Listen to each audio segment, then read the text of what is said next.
사실 이 정도 소득의 사회초년생으로 신혼부부로서 내 집 마련을 목표로 한다면 사실은 엄밀히 얘기하면 50% 정도는 저축해야 되지 않을까요? 우리가 6억이라고 5억이라고 생각했던 엄청난 돈이 10년 후에 현재 화폐 가치로 따져보면은 3억 6,800밖에 안 된다. 빌 왔어요. 필쌤TV 구독자 여러분 안녕하십니까? 머니트레이너 김경필입니다. 자, 오늘 이 시간에는 여러분들의 사연이 계속 쌓이고 있는데 3개를 빠르게 한번 해결해 보도록 하겠습니다. 먼저 첫 번째 사연입니다. 자, 10월 15일 대책 전에 평소 봐오던 34평 아파트를 급매로 7억 9,500에 구입했습니다. 오, 나이스 필.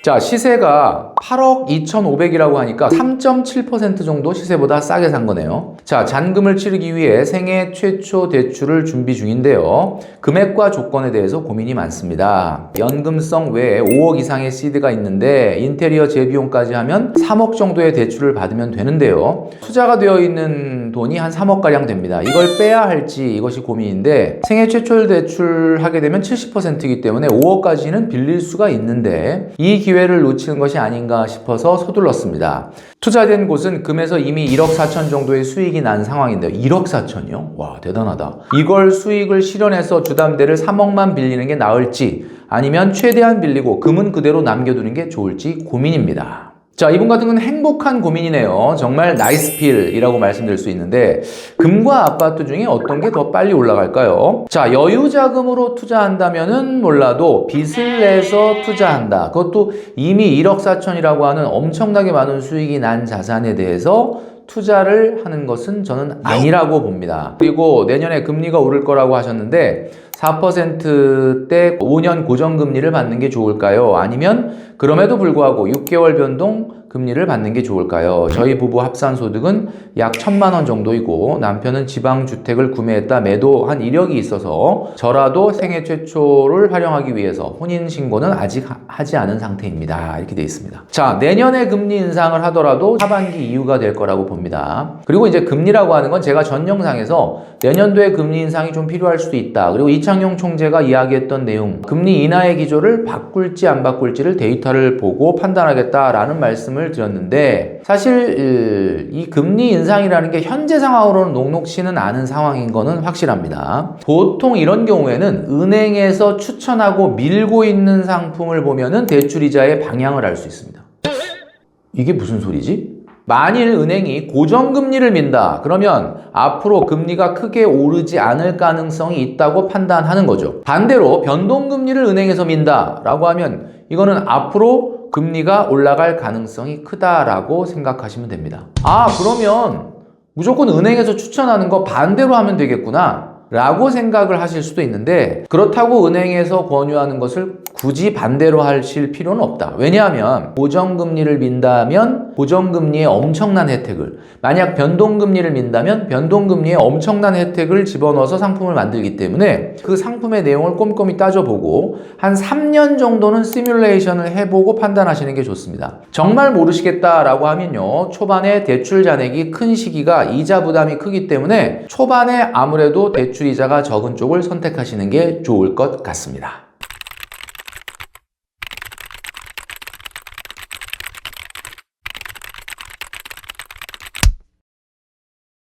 자, 두 번째 사연 들어갑니다. 정신 차리고 돈을 모아 내 집을 마련하고 싶습니다.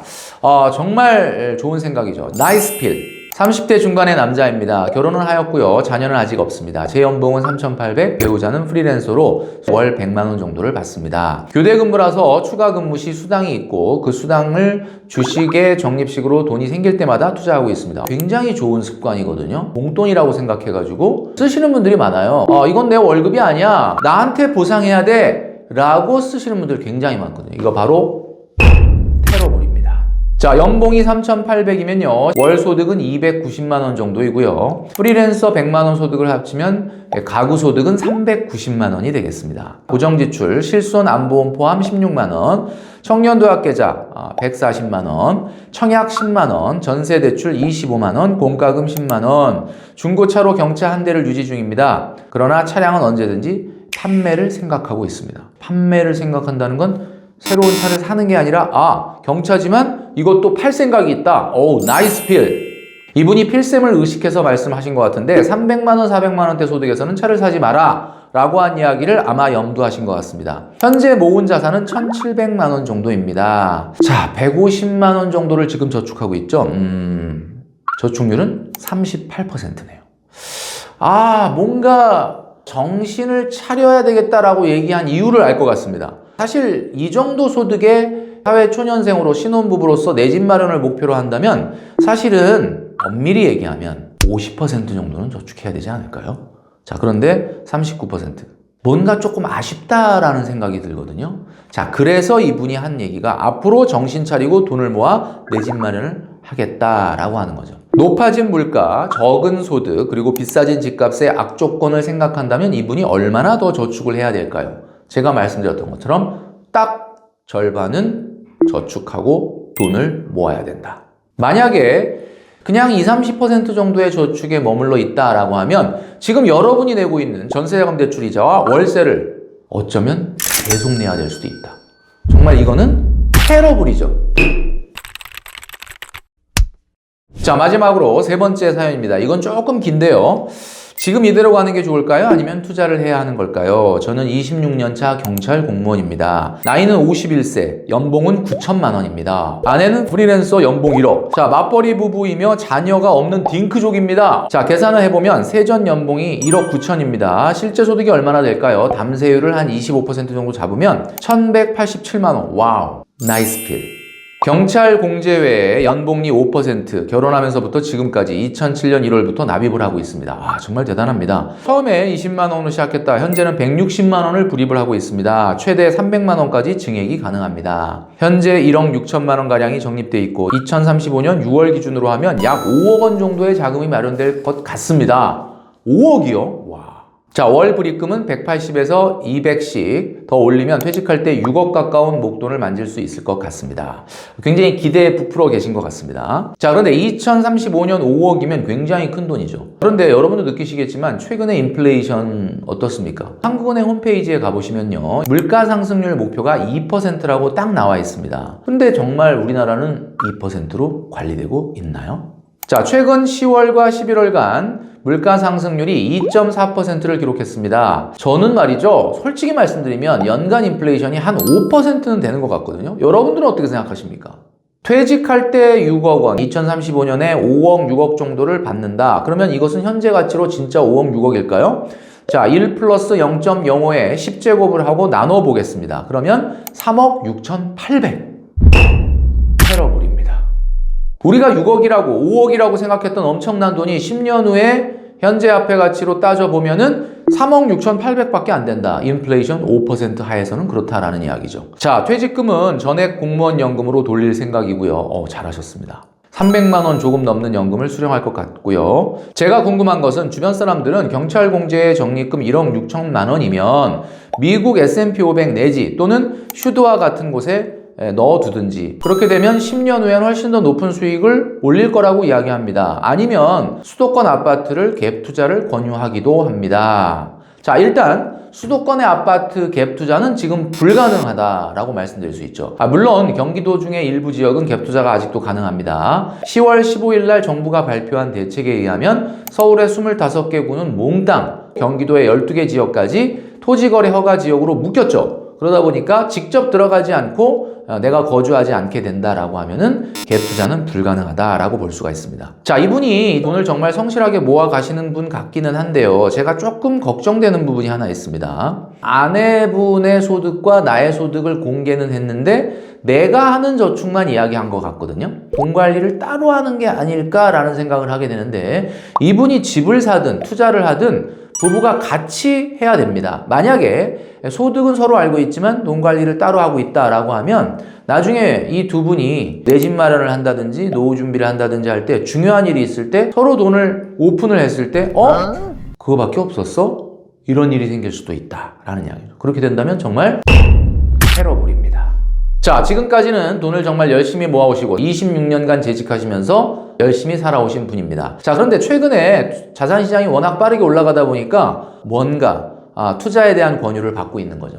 제가 알고 있는 주변의 공무원분들도 이제 투자를 시작하시는 분들이 굉장히 많습니다. 그런데 투자시장에 격언이 있습니다. 공무원이 투자를 시작하면 꼭대기다.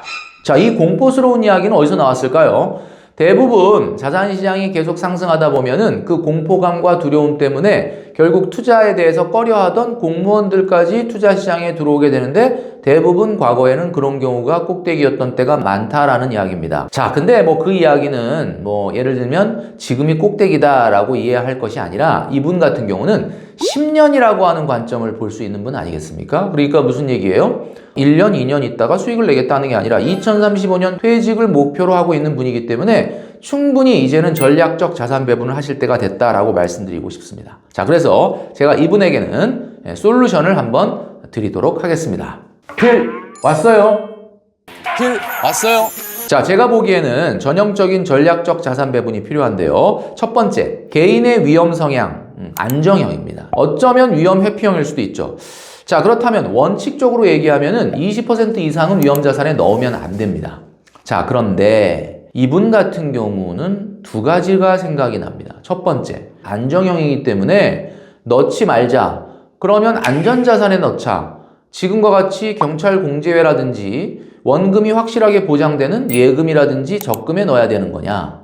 근데 최근 같은 경우는 예금이 안전자산이라고 보기가 어렵죠? 왜냐하면 인플레이션의 공격과 다른 자산의 너무 빠른 상승, 따라서 오히려 어떻게 보면 예금이라는 것도 위험자산일 수도 있다. 만약에 다른 자산들이 굉장히 폭락을 하게 된다면 이 가치를 지켜주는 것이 안전한 예금일 수 있지만 그렇지 않다라고 했을 때는 혼자만 바보가 될 수도 있다라는 거죠. 자, 두 번째는요. 제가 말씀드리는 기간에 관련된 부분입니다. 이분은 무려 10년간을 투자할 수 있다라고 했는데요. 아무리 위험 회피형 안정형이라고 하더라도 10년 정도의 투자 기간이 가능하다라고 하면 전체 자산의 절반 정도는 위험 자산에 투자해서 수익을 추구하는 것이 좋겠다라는 말씀을 드립니다. 자, 우선 30%는요. 지금 경찰 공제회에 저축을 하시는 것처럼 계속해서 돈을 모아 가시는 게 좋겠다라는 말씀드립니다. 은행의 금리보다 훨씬 더 높은 금리를 복리로 주고 있는 것 같거든요. 그렇기 때문에 30%는 거기다 하셔라 라고 말씀드리고 싶습니다.